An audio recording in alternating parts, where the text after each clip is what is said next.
നമസ്കാരം. നാടിൻ്റെ നാവറിയാൻ, നാടിൻ്റെ നേരറിയാൻ നാട്ടുവട്ടം വാർത്തകൾ കാണുക. നാട്ടുവട്ടം വാർത്തകൾ. നാളെ ജനുവരി 10 ഹിന്ദി ദിനമാണ്. നമ്മുടെ ഹിന്ദിയെക്കുറിച്ച് കൂടുതൽ വിവരങ്ങൾ അറിയാം. ഒപ്പം ദിനവിശേഷങ്ങൾക്ക് തുടർച്ചയായി കാൽപ്പാടുകളും കാണാം.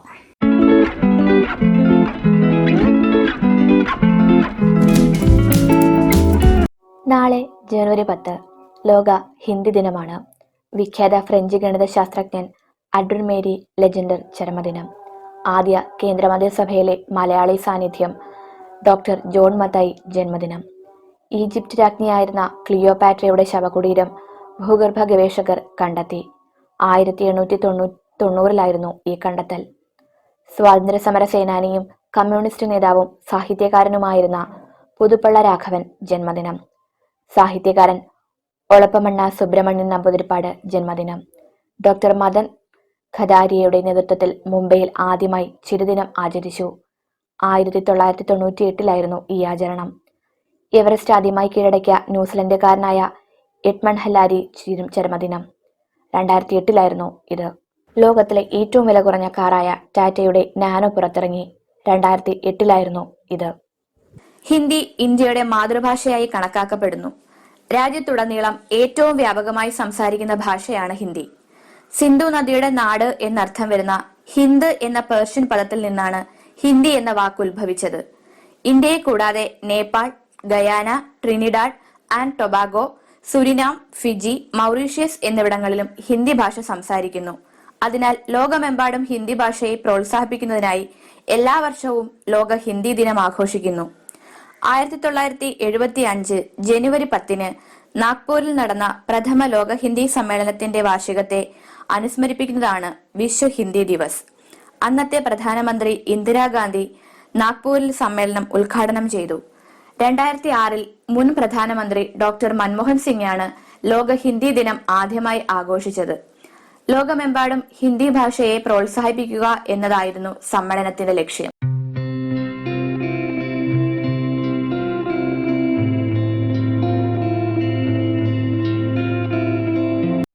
ചില കാൽപ്പാടുകൾ അങ്ങനെയാണ്. അവ മാഞ്ഞു പോകില്ല, മറഞ്ഞു പോകില്ല. വീണ്ടും വീണ്ടും പുതുമയോടെ തെളിഞ്ഞു കാണപ്പെടും. അങ്ങനെ ഒരു പേരായിരുന്നു ജസ്റ്റിസ് രാധ വിനോദ് പാൽ. രണ്ടാം ലോക മഹായുദ്ധാനന്തര ചരിത്രത്തിൽ, പ്രത്യേകിച്ച് ജപ്പാന്റെ ഓർമ്മയിൽ തൻ്റെ പേര് എന്നേക്കുമായി കൊത്തിവെച്ച ഒരു പ്രമുഖ ഇന്ത്യൻ നിയമജ്ഞനായിരുന്നു ജസ്റ്റിസ് രാധ വിനോദ് പാൽ.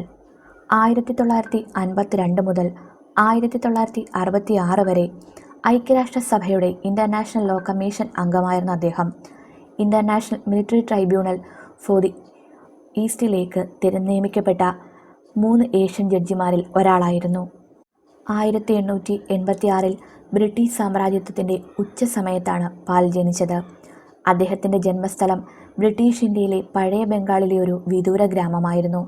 ഇന്ന് ഈ ഗ്രാമം ബംഗ്ലാദേശിൻ്റെ ഭാഗമാണ്. അദ്ദേഹത്തിൻ്റെ കുടുംബം മൺപാത്ര നിർമ്മാതാക്കളായിരുന്നു. അവർ സാമൂഹികമായി താഴ്ന്ന പദവി നേടി. രാധാ വിനോദ് മാതാപിതാക്കളുടെ ഏക മകനായിരുന്നു.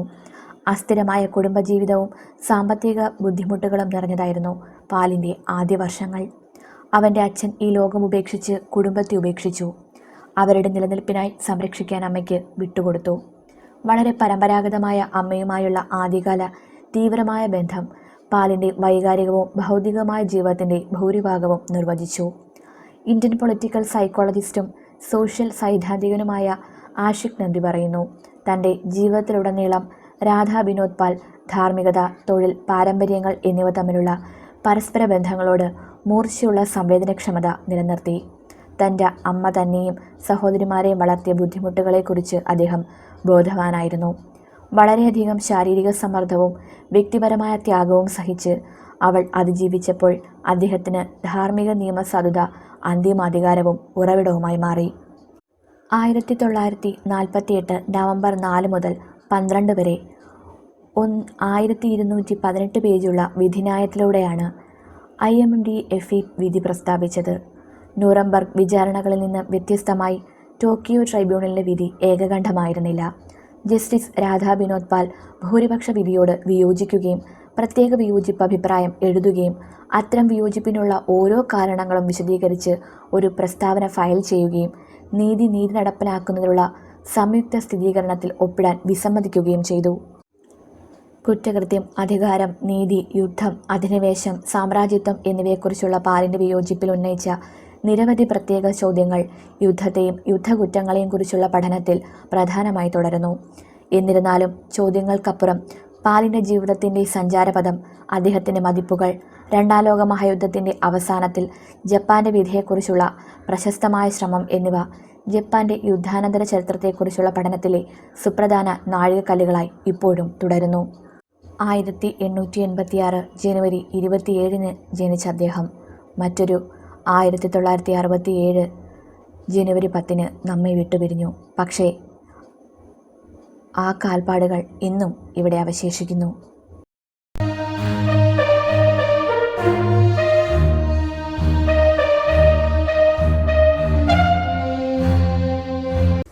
വാർത്തകളുടെ ഓട്ടപ്രദർശനത്തിലേക്ക്. ഇന്ത്യക്കാർ യാത്ര റദ്ദാക്കുന്നു. ചൈനയിൽ നിന്ന് കൂടുതൽ സഞ്ചാരികളെ തേടി മാലദ്വീപ്. ജപ്പാനിൽ വീണ്ടും ശക്തമായ ഭൂചലനം. ഹിന്ദുസ്ഥാനി സംഗീതജ്ഞൻ റാഷിദ് ഖാൻ അന്തരിച്ചു. സെർച്ച് കമ്മിറ്റി വിജ്ഞാപനം തമിഴ്നാട് ഗവർണർ പിൻവലിച്ചു. തീരുമാനം സ്റ്റാലിനെ കണ്ട ശേഷം. രാഹുൽ മാങ്കൂട്ടത്തിന് ജാമ്യമില്ല. ജനുവരി 22 വരെ റിമാൻഡിൽ തുടരും. ഒന്നല്ല 2 ചക്രവാത ചുഴി. അതിശക്തമായ മഴയ്ക്ക് സാധ്യത.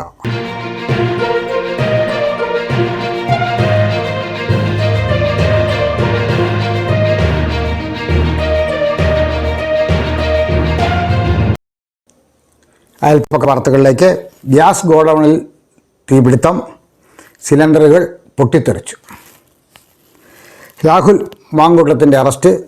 കുണ്ട്രയിൽ യൂത്ത് കോൺഗ്രസ് മുഖ്യമന്ത്രിയുടെ കോലം കത്തിച്ചു. കണക്ട് ലീഡേഴ്സ് സാമ്പത്തിക സാക്ഷരതാ സെഷൻ നടത്തി. ഭരിച്ചു മുടിച്ച് കേരളം കുട്ടിച്ചോറാക്കി വി ഡി സതീശൻ. നാടിൻ്റെ ആവശ്യം അറിഞ്ഞ് വികസന പ്രവർത്തനങ്ങൾ എന്ന് NK പ്രേമചന്ദ്രൻ MP. കലോത്സവത്തിൽ സ്കൂൾ സോഷ്യൽ സർവീസ് ഫോറം തിളങ്ങി. കമ്പ്യൂട്ടർ ഉദ്ഘാടനം നടത്തി ഗ്രന്ഥകൈരളി. പഞ്ചായത്ത് വികസന സെമിനാർ നടത്തി കിഴക്കേക്കള്ള പഞ്ചായത്ത്.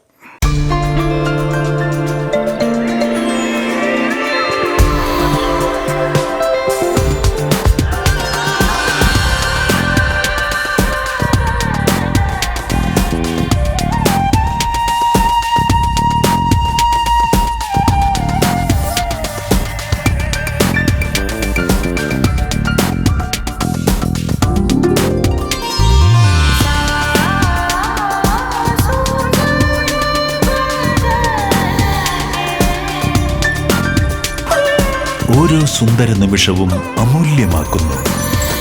ഇനി സൗന്ദര്യം തിളങ്ങട്ടെ. Chinnus fashion jewellers, Kundara.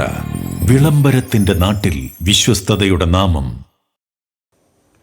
Gas cylinder ഗോഡൌണിന് തീപിടുത്തം. സിലിണ്ടറുകൾ പൊട്ടിത്തെറിച്ചു. ചക്കുവള്ളി കൊച്ചുതെരുവ് ജംഗ്ഷനിലുള്ള പന്തളം ഗ്യാസ് ഏജൻസി ഗോഡൌണിലാണ് ഇന്ന് ഉച്ചയ്ക്ക് 2:30 ഉഗ്രശബ്ദത്തിൽ ഗ്യാസ് സിലിണ്ടറുകൾ പൊട്ടിത്തെറിച്ചത്. പ്രദേശത്തെ ഒരു ചെറിയ വീട്ടിലാണ് ഗ്യാസ് സിലിണ്ടറുകൾ സൂക്ഷിച്ചിരുന്നത്. 150-ൽ പരം സിലിണ്ടറുകളാണ് ഇവിടെ സൂക്ഷിച്ചിരുന്നത്. ഇതിൽ 5 സിലിണ്ടറുകളാണ് പൊട്ടിത്തെറിച്ചത്. ഉഗ്രശബ്ദം കേട്ട് ഓടിയെത്തിയ നാട്ടുകാർ തീയണയ്ക്കാൻ ശ്രമിച്ചെങ്കിലും നടന്നില്ല. തുടർന്ന് ശാസ്താംകോട്ട സ്റ്റേഷൻ മാസ്റ്റർ ജയചന്ദ്രന്റെ നേതൃത്വത്തിൽ 3 യൂണിറ്റ് ഫയർഫോഴ്സ് സ്ഥലത്തെത്തി ഏറെ ശ്രമഫലമായി തീ നിയന്ത്രണ വിധേയമാക്കി. ഗോഡൌണിൽ സൂക്ഷിച്ചിരുന്ന മറ്റ് സിലിണ്ടറുകൾ നിർവീര്യമാക്കുവാനുള്ള ശ്രമം തുടരുകയാണ്. Assistant station officer Yesudasan, Sajeev Kumar എന്നിവരുടെ നേതൃത്വത്തിലുള്ള ഫയർഫോഴ്സ് സംഘമാണ് നേതൃത്വം നൽകുന്നത്.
കുറ്റിയിൽ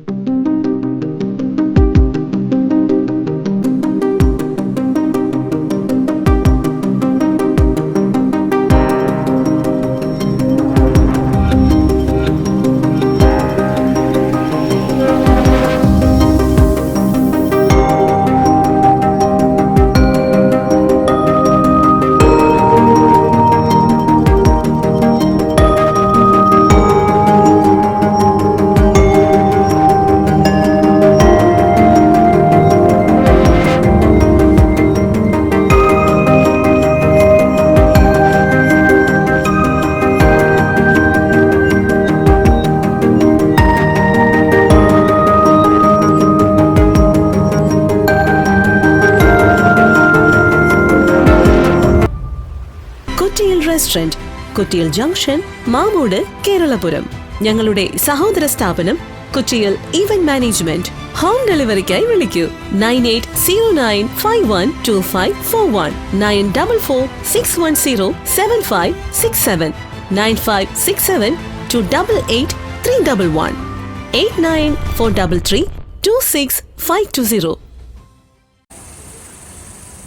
3 വർഷം പൂർത്തീകരിക്കുന്ന നാട്ടുവട്ടം യൂട്യൂബ് ചാനലിൻ്റെ മുഴുവൻ പ്രേക്ഷകർക്കും എൻ്റെ ഹൃദയം നിറഞ്ഞ പുതുവത്സരാശംസകൾ നേരുകയാണ്.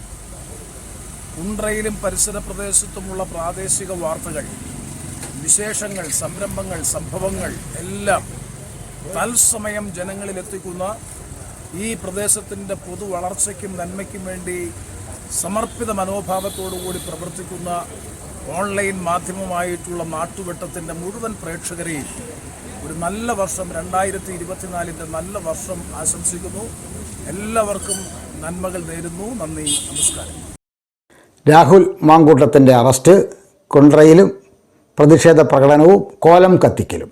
യൂത്ത് കോൺഗ്രസ് കുണ്ട്ര നിയോജകമണ്ഡല കമ്മിറ്റിയുടെ നേതൃത്വത്തിൽ പന്തം കൊളുത്തി പ്രകടനവും കോലം കത്തിക്കലും നടന്നു. ആശുപത്രിമുക്കിൽ നിന്നും ആരംഭിച്ച പ്രകടനം ഇളമ്പളൂർ ചുറ്റി മുക്കടയിൽ അവസാനിച്ചു. മുക്കട ജംഗ്ഷനിൽ മുഖ്യമന്ത്രി പിണറായി വിജയന്റെ കോലം കത്തിച്ചു. തുടർന്ന് നടന്ന പ്രതിഷേധ യോഗം DCC general secretary KRV Sahajan ഉദ്ഘാടനം ചെയ്തു. യൂത്ത് കോൺഗ്രസ് കുണ്ട്ര നിയോജകമണ്ഡലം പ്രസിഡന്റ് സനൂം സജീർ അധ്യക്ഷത വഹിച്ചു. വൈസ് പ്രസിഡന്റ് ഷാൻ മുട്ടക്കാവ്, ജില്ലാ general secretary VG Aishwarya, Congress മണ്ഡലം പ്രസിഡന്റുമാരായ രാഹുൽ, U ജയൻ, ഹാഷിം നെടുമ്പന, അതുൽ നെടുമ്പന, റിജിനസ് പണിക്കർ, കുരിപ്പള്ളി സലീം, രാജുടി പണിക്കർ എന്നിവർ പങ്കെടുത്തു.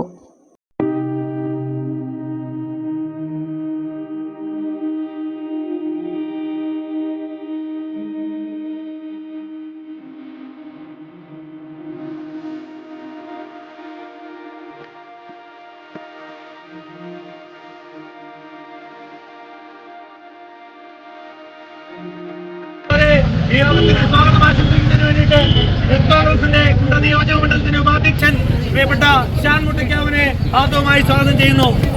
യോഗത്തിന്റെ അധ്യക്ഷൻ പ്രിയങ്കരനായ കോൺഗ്രസിന്റെ സ്വാഗതമുള്ളവരെ, ഏറ്റവും വൃത്തികെട്ട ഒരു ഭരണം നടക്കുന്ന നമ്മുടെ യൂത്ത് കോൺഗ്രസിന്റെ സംസ്ഥാന അധ്യക്ഷനെ ഒരു കാരണവുമില്ലാതെ രാവിലെ വന്ന് അറസ്റ്റ് ചെയ്തുകൊണ്ടുപോയ സാഹചര്യമാണ് ഉണ്ടായത്. ഇതിൽ പ്രതിഷേധിച്ചിട്ടാണ് കുണ്ട്ര യൂത്ത് കോൺഗ്രസിന്റെയും കോൺഗ്രസ് ബ്ലോക്ക് കമ്മിറ്റിയുടെയും സംയുക്ത ആഭിമുഖ്യത്തിൽ ഒരു പ്രകടനം ഇവിടെ നടന്നത്. ഈ പ്രകടനത്തിൽ പങ്കെടുത്ത എല്ലാവരെയും ഒറ്റ വാക്കിൽ സ്വാഗതം ആശംസിച്ചുകൊണ്ട് ഞാൻ എന്റെ വാക്കുകളെ നിർത്തുന്നു. യൂത്ത് കോൺഗ്രസിന്റെ നേതാക്കന്മാരെ, ബ്ലോക്ക് കോൺഗ്രസ് കമ്മിറ്റിയുടെ പ്രസിഡന്റ് രാജുടി പണിക്കർ, ശ്രീ നിസാമുദ്ദീൻ, UDFന്റെ ചെയർമാൻ ശ്രീ കുരിപ്പള്ളി സലീം, പ്രിയപ്പെട്ട സഹപ്രവർത്തകരെ, സ്നേഹിതരെ, മണ്ഡലം കോൺഗ്രസ് കമ്മിറ്റിയുടെ അധ്യക്ഷന്മാർ. കണക്ക് ലീഡേഴ്സ് സാമ്പത്തിക സാക്ഷരതാ സെഷൻ നടത്തി. PC വിഷ്ണുനാഥ് MLA കുണ്ട്ര നിയോജകമണ്ഡലത്തിലെ വിദ്യാർത്ഥികൾക്കായി നടപ്പാക്കുന്ന കണക്ക് ലീഡേഴ്സ് പദ്ധതിയുടെ ഭാഗമായി തിരഞ്ഞെടുക്കപ്പെട്ട ഹൈസ്കൂൾ, ഹയർ സെക്കൻഡറി വിദ്യാർത്ഥികൾക്കായി സാമ്പത്തിക സാക്ഷരതാ വിഷയത്തിൽ ക്ലാസ് നടത്തി. സാമ്പത്തിക സാക്ഷരതാ പരിശീലകനായ ആഷിഖാണ് സെക്ഷന് നേതൃത്വം നൽകിയത്. മണ്ഡലത്തിലെ എല്ലാ ഹൈസ്കൂളിലെയും ഹയർ സെക്കൻഡറിയിലെയും തിരഞ്ഞെടുക്കപ്പെട്ട കണക്ക് ലീഡേഴ്സ് സെക്ഷനിൽ പങ്കെടുത്തു. TKM higher secondary school head mister Saji MS, connect Kundara project coordinator Navami പദ്ധതി വിശദീകരണം നൽകി. കൊമേഴ്സ് വിദഗ്ധരെ വാർത്തെടുക്കുന്ന ഏലാൻ ലേണിംഗ് പ്രൊവൈഡറാണ് പദ്ധതിയുടെ നോളജ് പാർട്ട്ണർ. പോളിസി വിദഗ്ധരുടെ ടീമായ വികാന്റെ സഹകരണത്തോടെയാണ് പദ്ധതികൾ ആവിഷ്കരിക്കുന്നത്. ഇടതുപക്ഷം കേരളം ഭരിച്ച് മുടിച്ച് കുട്ടിച്ചോറാക്കി പ്രതിപക്ഷ നേതാവ് VD സതീശൻ. എല്ലാ മേഖലയും തകർത്ത് തരിപ്പണമാക്കി കേരളത്തെ കുട്ടിച്ചോറാക്കിയെന്ന് പ്രതിപക്ഷ നേതാവ് വി.ഡി. സതീശൻ. UDF കുണ്ടം നിയോജകമണ്ഡലം കുറ്റവിചാരണ സദസ്സ് ഉദ്ഘാടനം ചെയ്യുകയായിരുന്നു അദ്ദേഹം. നവകേരള സദസ്സ് കാസർഗോഡ് നിന്ന് ആരംഭിക്കുമ്പോൾ കേരളത്തിന്റെ ഖജനാവിന്റെ സ്ഥിതി ദയനീയമായിരുന്നു. 5 ലക്ഷത്തിനു മീതെയുള്ള ഒരു ബില്ലും പാസ്സാവില്ലായിരുന്നു. 20 ദിവസങ്ങൾക്ക് മുമ്പ് ധനകാര്യമന്ത്രിയുടെ ഉത്തരവ് 1 ലക്ഷം രൂപയ്ക്ക് മീതെയുള്ള ബില്ലുകൾ പാസ്സാവില്ലെന്ന്. 1 ലക്ഷത്തിന് താഴെയുള്ള ബില്ലുകളും വാങ്ങിച്ചു വയ്ക്കുകയല്ലാതെ പാസ്സാവില്ലായിരുന്നു. ഈ സാഹചര്യത്തിലാണ് ലക്ഷങ്ങൾ വീതം ചിലവാക്കി കേരളം മുഴുവൻ ആർഭാട നാടകം നടത്തിയത്. സാമൂഹ്യ സുരക്ഷാ പെൻഷൻ നൽകിയിട്ട് 5 മാസം കഴിഞ്ഞു. കോടികൾ കൊടുക്കാനുള്ളതുകൊണ്ട് കാരുണ്യ കാർഡ് ആശുപത്രികൾ സ്വീകരിക്കുന്നില്ല. പട്ടികജാതിക്കാർക്ക് 3 കൊല്ലമായി ആനുകൂല്യങ്ങൾ നൽകിയിട്ടില്ല. സബ്സിഡി ഉള്ളതൊന്നും സപ്ലൈകോയിൽ കിട്ടാനില്ല. KSRTC പൂട്ടാറായി. പ്രഥമാധ്യാപകനാവാൻ അധ്യാപകർ തയ്യാറല്ല. തയ്യാറായാൽ അവരുടെ കുടുംബം പട്ടിണിയാവുമെന്നും അദ്ദേഹം പറഞ്ഞു. UDF മണ്ഡലം ചെയർമാൻ കുരിപ്പള്ളി സലീം അധ്യക്ഷത വഹിച്ചു. NK Premendran MP, PC Vishnunath MLA, youth Congress സംസ്ഥാന president Rahul Mamkootathil, vice president Abin Varkey, DCC president Rajendra Prasad, KPCC സെക്രട്ടറിമാരായ സൂരജ് രവി, നടുക്കുന്നിൽ വിജയ്, UDF ജില്ലാ chairman KC Rajan, Noushad Yunus, TC Vijayan, Sulfikar Salam, Kallada Francis, രാജുടി Panicker, Nizamuddin, Sudhakaran Pallath, Kulathoor Ravi, KRV Sahajan, Antony Jose, Kayikkara Nawab, Chandanathoppu Sherif, Kayikkara Shahul Hameed, Raghu Pandavapuram, Nasamuddin Labba, K Baburajan, Venugopal എന്നിവർ സംസാരിച്ചു. നാടിൻ്റെ വികസനം അറിഞ്ഞ് പ്രവർത്തിക്കും NK പ്രേമചന്ദ്രൻ MP എന്ന നിലയിൽ തന്റെ പ്രാദേശിക വികസന ഫണ്ട് നാടിന്റെ ആവശ്യങ്ങൾ കണ്ടറിഞ്ഞ് ഉപയോഗപ്രദമാക്കാൻ പരമാവധി ശ്രമിച്ചിട്ടുണ്ടെന്ന് NK പ്രേമചന്ദ്രൻ MP. പെരുന്നാട് പഞ്ചായത്തിലെ ചിറക്കോണം വാർഡിൽ ഏഴാംകുറ്റി പോലീസ് ക്വാർട്ടേഴ്സ് ജംഗ്ഷനിൽ സ്ഥാപിച്ച മിനി മസ് ലൈറ്റ് ഉദ്ഘാടനം ചെയ്യുകയായിരുന്നു അദ്ദേഹം. പഞ്ചായത്ത് പ്രസിഡന്റ് ദിവ്യ ജയകുമാർ അധ്യക്ഷത വഹിച്ചു. പഞ്ചായത്ത് അംഗങ്ങളായ വി നൌഫൽ, ജോൺ കുമാർ, മുൻ പഞ്ചായത്ത് അംഗം P Nizamuddin, KRV Sahajan, രാജുടി Panicker, M Jaishankar, Habib, Gopan, AK Sheraf, Padmalochanan, Shaji എന്നിവർ സംസാരിച്ചു.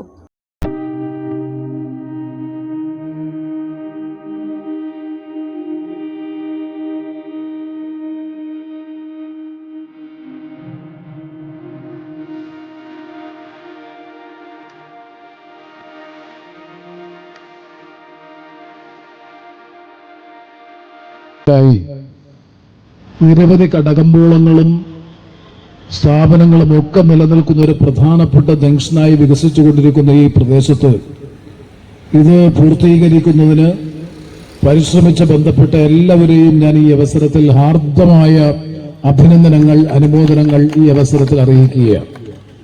ഇവിടെ ബഹുമാനപ്പെട്ട പ്രസിഡന്റ് സൂചിപ്പിച്ചതുപോലെ ഇതിന്റെ തുടർ പരിപാലനം 5 വർഷക്കാലത്തേക്ക് തുടർ പരിപാലനം ഈ ഹൈമാസ് ലൈറ്റ് സ്ഥാപിച്ചിട്ടുള്ള കരാറുകാരന് തന്നെയാണ്. എന്നാൽ 5 വർഷം കഴിഞ്ഞാൽ ഇതിന്റെ പൂർണ്ണമായ പരിപാലന ചുമതല പഞ്ചായത്ത് ഭരണസമിതിക്കാണ്. പഞ്ചായത്തിന്റെ തനത് ഫണ്ടിൽ നിന്ന് വേണം റിപ്പയറും മെയിൻ്റനൻസും ബൾബ് റീപ്ലേസ്മെന്റ് ഉൾപ്പെടെയുള്ള എല്ലാ കാര്യങ്ങളും ചെയ്യാൻ. എന്നാൽ എല്ലാ മാസവുമുള്ള കറണ്ട് ചാർജ് അടയ്ക്കേണ്ടതും പഞ്ചായത്ത് ഭരണസമിതിയാണ്. അപ്പോൾ ബഹുമാനപ്പെട്ട പ്രസിഡന്റ് സൂചിപ്പിച്ചതുപോലെ പഞ്ചായത്തിന്റെ നിരാക്ഷേപ പത്രം, നോ ഒബ്ജക്ഷൻ സർട്ടിഫിക്കറ്റും അനുമതിയും ലഭിച്ചെങ്കിൽ മാത്രമേ നമുക്ക് ഇത്തരത്തിലുള്ള ഹൈമാസ് ലൈറ്റ് സ്ഥാപിക്കാൻ കഴിയൂ. ആ കാര്യത്തിൽ ഉദാരമായ സമീപനം സ്വീകരിച്ച പഞ്ചായത്ത് ഭരണസമിതിയെ, ബഹുമാനപ്പെട്ട പ്രസിഡന്റ് അടക്കമുള്ള മുഴുവൻ പഞ്ചായത്ത് ഭരണസമിതി അംഗങ്ങളെ ഈ നാടിന്റെ പേരിലുള്ള ഹൃദയം നിറഞ്ഞ നന്ദി കൂടി ഞാൻ ഈ അവസരത്തിൽ അർപ്പിക്കുകയാണ്. നമ്മുടെ നാടിന്റെ സർവതോമുഖമായിട്ടുള്ള നിസാമുദ്ദീൻ കലോത്സവത്തിൽ സ്കൂൾ സോഷ്യൽ സർവീസ് ഫോറം തിളങ്ങി. വിദ്യാർത്ഥികളിൽ സാമൂഹ്യ സേവന മനോഭാവം വളർത്തുക എന്ന ലക്ഷ്യത്തോടെ പൊതുവിദ്യാഭ്യാസ വകുപ്പ് സർക്കാർ സ്കൂളിൽ നടപ്പിലാക്കി വരുന്ന പദ്ധതിയായ സ്കൂൾ സോഷ്യൽ സർവീസ് സ്കീമിന്റെ വോളണ്ടിയർമാരായ വിദ്യാർത്ഥികൾ മാലിന്യം നീക്കം ചെയ്യൽ, കുടിവെള്ള വിതരണം, ഭിന്നശേഷിക്കാരെ സഹായിക്കൽ പദ്ധതിയെക്കുറിച്ചുള്ള ബോധവൽക്കരണം തുടങ്ങിയ പ്രവർത്തനങ്ങളിൽ പങ്കാളിയായി. Government model boys higher secondary school, Kollam government higher secondary school, Anchalumoodu എന്നിവയിടങ്ങളിലെ സ്കീം അംഗങ്ങളായ വിദ്യാർത്ഥികളാണ് വിവിധ സന്നദ്ധ പ്രവർത്തനങ്ങളിൽ പങ്കാളികളായത്.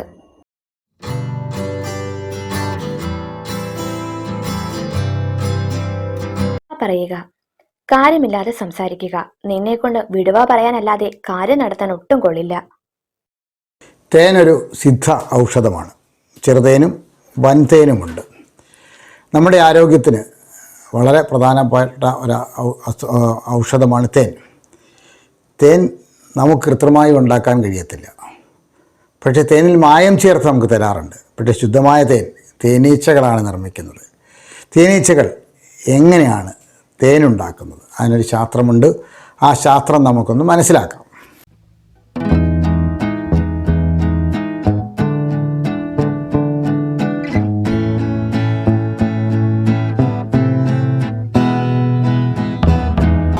തേൻ ഔഷധവും സൗന്ദര്യവർദ്ധകവുമാണ്.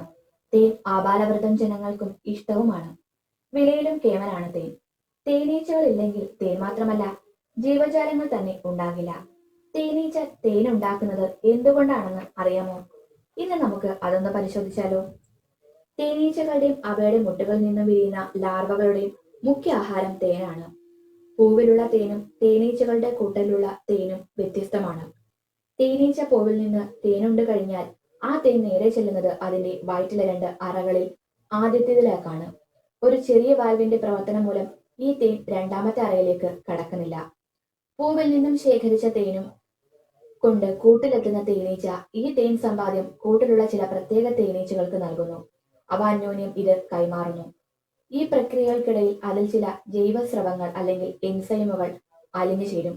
അതിനുശേഷം ഈ തേൻ കൂടിന്റെ പ്രത്യേക അറകളിൽ സൂക്ഷിക്കുന്നു. ചില പ്രത്യേക തേനീച്ചകൾ അവയുടെ ചിറകുകൾ വിശറിയായി ഉപയോഗിച്ച് അതിലുള്ള വെള്ളത്തിന്റെ അംശം കുറയ്ക്കുന്നതോടുകൂടി തേനീച്ചക്കൂട്ടിലെ തേൻ തയ്യാറാവുന്നു. ഒരു സാധാരണ തേനീച്ചക്കൂട്ടിൽ 45 കിലോഗ്രാം വരെ തേൻ ശേഖരിക്കാം. 1 കിലോഗ്രാം തേനുണ്ടാക്കാൻ ഒരു തേനീച്ച 1 കോടി പൂക്കളിൽ നിന്നും തേൻ ശേഖരിക്കണമത്രേ. ഒറ്റ യാത്രക്കിടയിൽ ഒരു തേനീച്ച 600ഓളം പൂക്കൾ സന്ദർശിക്കും. പൂക്കളിൽ നിന്നും മാത്രമല്ല, തേൻ നുകർന്ന ചില ജീവികളുടെ വിസർജ്യങ്ങളിൽ നിന്നും തേനീച്ച തേൻ ശേഖരിക്കാറുണ്ട്. തേനീച്ച തേനുണ്ടാക്കുന്നത് അവയുടെ മുഖ്യ ആഹാരം തേനായതുകൊണ്ടാണെന്ന് ഇപ്പോൾ മനസ്സിലായി കാണുമല്ലോ. നേതൃത്വത്തിലുള്ള കിഴക്കേക്കല്ലട പഞ്ചായത്ത് ഭരണസമിതിയുടെ അഴിമതിക്കും സ്വജനപക്ഷപാതത്തിനുമെതിരെ CPM കിഴക്കേക്കല്ലട ചുറ്റുമല ലോക്കൽ കമ്മിറ്റിയുടെ നേതൃത്വത്തിൽ ബഹുജന മാർച്ചും ധർണയും സംഘടിപ്പിച്ചു. ചുറ്റുമലയിൽ നിന്നും ആരംഭിച്ച ബഹുജന മാർച്ച് പഞ്ചായത്ത് ഓഫീസിൽ മുന്നിൽ സമാപിച്ചു. തുടർന്ന് ചേർന്ന യോഗം CPM Kundara area secretary SL Sajikumar ഉദ്ഘാടനം ചെയ്തു. NS ശാന്തകുമാർ അധ്യക്ഷത വഹിച്ചു. G Velayudhan, Jayadevi Mohan, N Ajith Prasad, N Vijayan, B Shailaja, Aneesh K Ayyappan എന്നിവർ സംസാരിച്ചു. ചെറുമൂട് ഗ്രന്ഥകൈരളിയിൽ കമ്പ്യൂട്ടറും ഫോട്ടോസ്റ്റാറ്റ് മെഷീനും ഉദ്ഘാടനം ചെയ്തു. MLAയുടെ പ്രാദേശിക വികസന ഫണ്ടിൽ നിന്നും ചെറുമൂട് ഗ്രന്ഥകൈരളി ലൈബ്രറിക്ക് അനുവദിച്ച കമ്പ്യൂട്ടർ, പ്രിന്റർ എന്നിവയുടെ സ്വിച്ച് ഓൺ കർമ്മം PC വിഷ്ണുനാഥ് MLA നിർവഹിച്ചു. President R Radhakrishnapillai, Sivan Velikkadu, B Mohanendrapillai, Prasanna Pillai, K Manikandan Pillai, Girija Suresh, Susheela Madan എന്നിവർ സംസാരിച്ചു. കിഴക്കേക്കല്ലടയിൽ വികസന സെമിനാർ നടത്തി. കിഴക്കേക്കല്ലട പഞ്ചായത്തിന്റെ 2024-25 സാമ്പത്തിക വർഷത്തെ പദ്ധതി തയ്യാറാക്കുന്നതിന് വേണ്ടിയുള്ള വികസന സെമിനാർ പഞ്ചായത്ത് പ്രസിഡന്റ് കുമാരദേവിയമ്മ ഉദ്ഘാടനം ചെയ്തു. വൈസ് പ്രസിഡന്റ് രാജു ലോറൻസ് അധ്യക്ഷത വഹിച്ചു. നൂതനമായ ആശയങ്ങൾ ഉൾപ്പെടുത്തി കരട് പദ്ധതി രേഖ വികസന സമിതി ചെയർപേഴ്സൺ റാണി സുരേഷ് അവതരിപ്പിച്ചു. ക്ഷേമകാര്യ സമിതി ചെയർമാൻ സുനിൽ, ആരോഗ്യ വിദ്യാഭ്യാസ സമിതി ചെയർപേഴ്സൺ S ശ്രുതി, പഞ്ചായത്ത് മെമ്പർമാരായ L Vijayamma, P Sreerag, M Mayadevi, S Sajilal, R G Ratheesh, K Pradeep Kumar, Shaji Muttom, I Mallika, K G Lali, Ambili Shankar, ആസൂത്രണ സമിതി ഉപാധ്യക്ഷൻ ജോൺ പള്ളി മുക്കം, കില R രവീന്ദ്രൻ നായർ, കൃഷി officer Sandra Sebastian, Kallada Francis, Chandran Kallada, Vinod Villeth, Gopalakrishnapillai, Shibu P Mathew, Santhosh KR, Murali Ponmuthu, Mathews, panchayat secretary Chithra Devi, assistant secretary Faisal Ahmed എന്നിവർ സംസാരിച്ചു.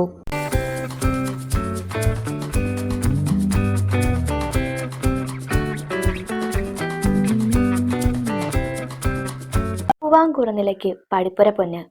പൂവാങ്കുറുനില ദശപുഷ്പങ്ങളിലൊന്ന്. തലയിൽ ചൂടുന്നവർക്ക് സ്വർണം കൊണ്ട് പടിപ്പുര വയ്ക്കാൻ സാധിക്കും. ചൊല്ല് ഐശ്വര്യ സൂചകം. ഇന്ന് സോഷ്യൽ മീഡിയയിൽ നമ്മൾ നല്ല വാക്കോതുവാൻ ത്രാണി ഉണ്ടാകണം പങ്ക്തിയിലെടുക്കുന്നത് നമ്മൾ സാധാരണ നിത്യജീവിതത്തിൽ നേരിടുന്ന ഒരു പ്രശ്നമാണ് നമ്മുടെ ബഹുമുഖത്വവും അന്തർമുഖത്വവും.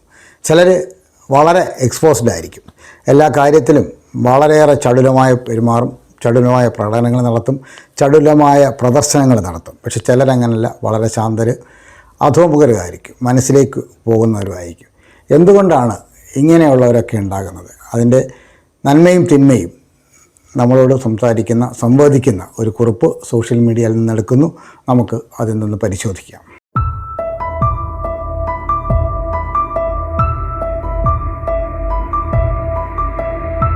തെറ്റിയെന്ന് തിരിച്ചറിഞ്ഞാൽ അപ്പോൾ തന്നെ അവിടെ വെച്ച് തന്നെ തിരുത്തണം. തിരികെ വരണം. പാതി വഴിയിൽ അവസാനിപ്പിച്ചാൽ പരാതികളും പഴിചാരലുകളും കേൾക്കേണ്ടി വരുമെന്ന് പേടിക്കുന്നവരോട് തെറ്റ് തിരുത്തുന്നതല്ല, പകരം ആ തെറ്റിൽ തന്നെ തുടരുന്നതാണ് വലിയ തെറ്റ്. പഠിക്കാൻ മിടുക്കനാണെങ്കിലും ആ യുവാവ് അന്തർമുഖനും ഭീരുവുമായിരുന്നു. അവൻ പ്രമുഖ സർവകലാശാലയിൽ പ്രവേശനം നേടാനെത്തി. നടപടിക്രമങ്ങൾ നടത്തുന്ന ഉദ്യോഗസ്ഥൻ ചോദിച്ചു, ഏത് കോഴ്സ് പഠിക്കാനാണ് ആഗ്രഹിക്കുന്നത്? യുവാവ് പറഞ്ഞു, തിയോളജി. ഉദ്യോഗസ്ഥൻ കേട്ടത് ബയോളജി എന്നാണ്. അയാൾ അങ്ങനെ തന്നെ എഴുതി. അത് യുവാവ് കണ്ടെങ്കിലും ഭയം കാരണം തിരുത്താൻ മെനക്കെട്ടില്ല. അവൻ ബയോളജി പഠിച്ചു, നല്ല മാർക്കോടെ പാസ്സായി. സർട്ടിഫിക്കറ്റ് വാങ്ങി വരുന്നതിനിടെ അവൻ കൂട്ടുകാരോട് പറഞ്ഞു, എന്റെ 3 വർഷം വെറുതെയായി. ഉദ്യോഗസ്ഥൻ വിഷയം തെറ്റി എഴുതുന്നത് ഞാൻ കണ്ടതാണ്. എന്നിട്ടും ദൈവശാസ്ത്രം പഠിക്കാൻ വന്ന ഞാൻ ജീവശാസ്ത്രം പഠിച്ചിട്ട് എന്ത് കാര്യം? നമ്മുടെ ജീവിതം മറ്റൊരാൾ നിയന്ത്രിക്കുന്ന അവസ്ഥ എത്ര നിർഭാഗ്യകരമായിരിക്കും. ജീവിതത്തിന്റെ കടിഞ്ഞാൺ സ്വന്തം കയ്യിൽ ഇല്ലെങ്കിൽ പിന്നെ കുതിരയുടെ അവസ്ഥ തന്നെ. സ്വന്തം ഇഷ്ടമനുസരിച്ച് പിന്നെ ഒരു സഞ്ചാരവുമില്ല. എല്ലാം കടിഞ്ഞാൺ പിടിച്ച സവാരിക്കാരന്റെ ഇഷ്ടം പോലെയാകും. ഒരു രൂപരേഖയും ഇല്ലാതെ നിൽക്കുന്നവർക്ക് മുന്നിൽ വരയ്ക്കുന്ന വരകളിലൂടെ സഞ്ചരിക്കുകയല്ലാതെ മറ്റെന്ത് മാർഗം?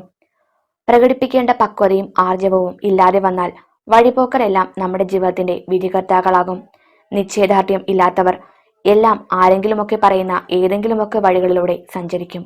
ആർക്കോ വേണ്ടിയുള്ള യാത്രകൾ അവനവന് വേണ്ടിയുള്ള പ്രയാണങ്ങൾ പോലെ മധുരതരമോ പ്രചോദനാത്മകമോ ആകില്ല. തെറ്റ് എന്ന് തിരിച്ചറിഞ്ഞാൽ അപ്പോൾ അവിടെ വെച്ച് തന്നെ തിരുത്തണം, തിരികെ വരണം. പാതി വഴിയിൽ അവസാനിപ്പിച്ചാൽ പരാതികളും പഴിചാരലുകളും കേൾക്കേണ്ടി വരുമെന്ന് പേടിക്കുന്നവരോട് തെറ്റ് തിരുത്തുന്നതല്ല, പകരം ആ തെറ്റിൽ തന്നെ തുടരുന്നതാണ് വലിയ തെറ്റ്. നാട്ടുവട്ടം വാർത്തകൾ ഇന്ന് സമാപിക്കുകയാണ്. ഞങ്ങളുടെ ആര് എന്ന സിനിമ 14 മിനിറ്റുള്ള സിനിമ നിങ്ങളെല്ലാവരും കാണണം എന്ന് എല്ലാ ദിവസവും ഞങ്ങൾ ആവർത്തിച്ച് നിങ്ങളോട് സ്നേഹപൂർവ്വം അഭ്യർത്ഥിക്കുന്ന സിനിമയാണ്. നിങ്ങൾ ഇനിയും കണ്ടിട്ടില്ലെങ്കിൽ ഈ വാർത്ത കണ്ടു കഴിഞ്ഞാലുടനെ ആ സിനിമ കാണണം എന്ന് അഭ്യർത്ഥിക്കുകയാണ്. ഞങ്ങളുടെ ലൈല ക്രിയേഷൻസിൻ്റെ 2ാമത്തെ സിനിമ മുഖം ഈ ഞായറാഴ്ച വൈകുന്നേരം 5 മണിക്ക് കുണ്ടറ ഇളമ്പുള്ളിലുള്ള ഫാസ് ഹാളിലാണ് അതിൻ്റെ ആദ്യ പ്രദർശനവും അതിൻ്റെ സോഷ്യൽ മീഡിയ റിലീസും നടക്കുന്നത്.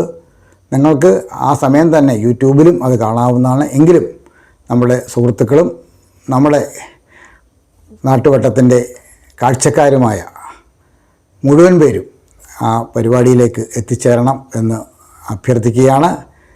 ഒപ്പം ഞങ്ങളുടെ മറ്റു 2 ചാനലുകളായ Laila our love, Laila our colours of life 2 ചാനലുകൾ കാണുകയും ഷെയർ ചെയ്യുകയും ലൈക്ക് ചെയ്യുകയും ചെയ്യണം എന്ന അഭ്യർത്ഥനയോടെ നാളെ രാത്രി 10-നും 11-നും മധ്യ പരസ്പരം നമുക്ക് നമ്മുടെ മൊബൈൽ ഫോണുകളിലോ കാണാം.